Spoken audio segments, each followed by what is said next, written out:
Good afternoon, good morning, good evening. It's good to be with you. We appreciate that you watch these because we hear when we don't have the opportunity to put those on. Just a quick announcement. I know that you're aware that our pork dinner is coming up soon.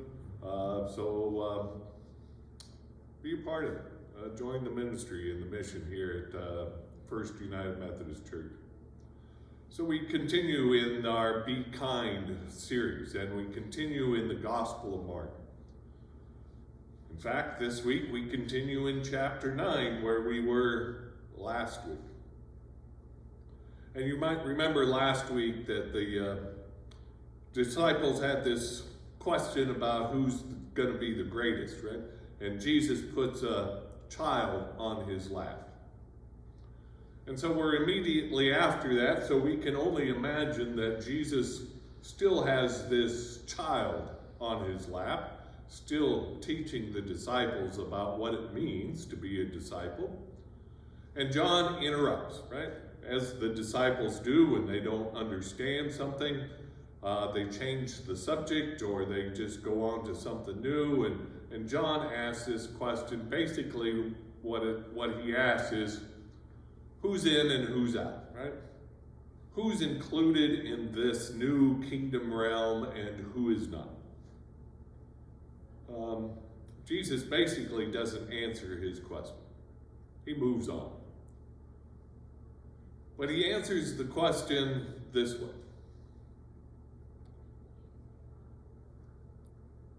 Be salty and be at peace. So what does Jesus mean by that? Well, what he's trying to instill in the disciples is, again, it's not about who's the greatest. It is not about who is in and who is out. It's not about rivalries and competition. It is about doing good and being at peace.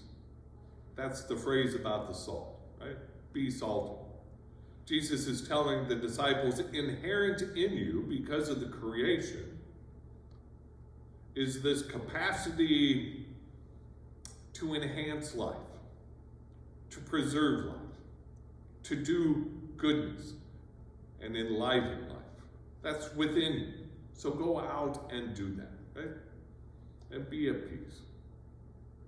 And Jesus doesn't say, be rivals, be competitors. Jesus doesn't say, be a hindrance. Jesus says, be at peace.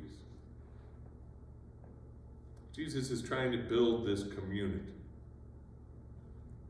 A community that shares an identity, a community that shares this vision of something greater. Right? Jesus is telling us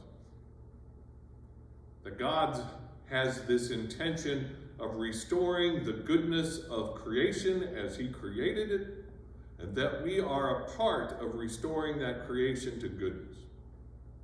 And that the intention of God is not to penalize its brokenness. Right? So be at peace. So my question for this meditation, right? How are you salt in your world? And how are you doing at being at peace in relieving your fears of others or issues or whatever it might be? We'll see you soon.